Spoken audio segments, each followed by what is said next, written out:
अधिकार और कानून मिले, उसकी वजह से आज मजदूर और कर्मचारी भारत का खुश है। जब ये सरकार चाह रही वो कानून को हटाकर मजदूरों को वापस 12 घंटे की ड्यूटी, मधुआ मजदूर हो जाए, गुलाम बन जाए, हड़ताल पे जाओगे जुर्माना और सजा का प्रावधान है, ड्यूटी 12 घंटे का है, 300 के ऊपर मजदूरों पे कानून, श्रम कानून लागू होंगे। और ऐसे बाहर का लीडर उस फैक्ट्री में काम नहीं करता तो वो नहीं बन सकता, और जब अंदर का लीडर अगर लीडरशिप करेगा तो उसको नौकरी का भय बताकर उसको दबा दिया जाएगा। तो ये कुल मिला के पूरी भारतीय जनता पार्टी पूंजीवाद को बढ़ावा देकर अडानी के हाथों में देश सौंपना चाह रही है। पहले बंदरगाह सौंप दिए, फिर एयरपोर्ट सौंप दिए, अब ये रेलवे का रिनोवेशन का काम होने के बाद रेलवे को सौंप देगा, बिजली को सौंपने की तैयारी, सोलर को सौंपने की तैयारी, यानी कि आने वाले समय में पूंजीवाद इस देश में शासन करे। मैं हमेशा कहता आया हूँ कि ये देश के दो कमोर रूप जो आते किसान और मजदूर, इनके द्वारा ये देश संचालित होता है। और आज मजदूर और किसान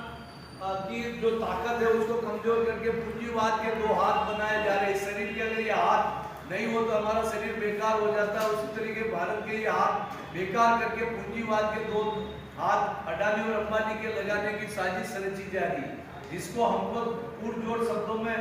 लड़ना है, विरोध करना है, और हम पीछे नहीं हटेंगे। ये लड़ाई बहुत लंबी लड़नी पड़ेगी, जेल में जाना पड़ेगा, जाएंगे, लेकिन ये काले कानून मजदूरों के हम इस देश में लागू नहीं होने देंगे। ये देश के लिए घातक है। देश में वापस कोई ईस्ट इंडिया कंपनी है जैसे ये अडानी कंपनी आगे भारत में शासन करेगी, इसको लड़ना पड़ेगा। दूसरा, प्रदेश कार्य समिति की बैठक आप सबके सहयोग से मुझे चौथी बार निर्विरोध प्रदेश अध्यक्ष बनाकर जो जिम्मेदारी की है, तो हम शीघ्र ही मार्च महीने में नई गठित करके प्रदेश कार्यकारिणी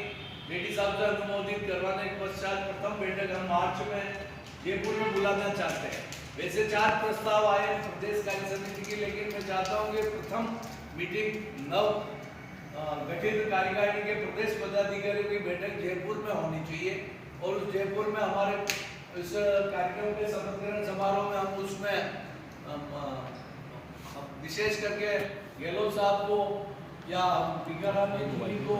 या डोटासरा जी को इनको आमंत्रित करना चाहते हैं, ताकि हमारे प्रदेश की ऊर्जावान टीम से वो रूबरू हो सके और आने वाले श्रमिक और मजदूरों की जो कठिनाइयों को हम उनके सामने रख सके, ताकि कांग्रेस पार्टी का भी हमें ज़्यादा से ज़्यादा समर्थन मिले।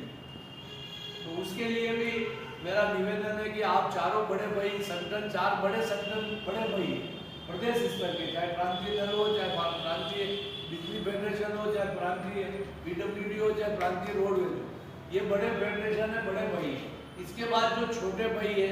वो जो छोटी यूनियन है, जो कुल मिला के आप सबको मिलके वो प्रदेश कार्य समिति की बैठक चाहे यहाँ रखे, चाहे प्रदेश कांग्रेस कार्यालय में रखे, चाहे तीसरी जगह रखे, लेकिन मूलभूत ये उसमें खाना, नाश्ता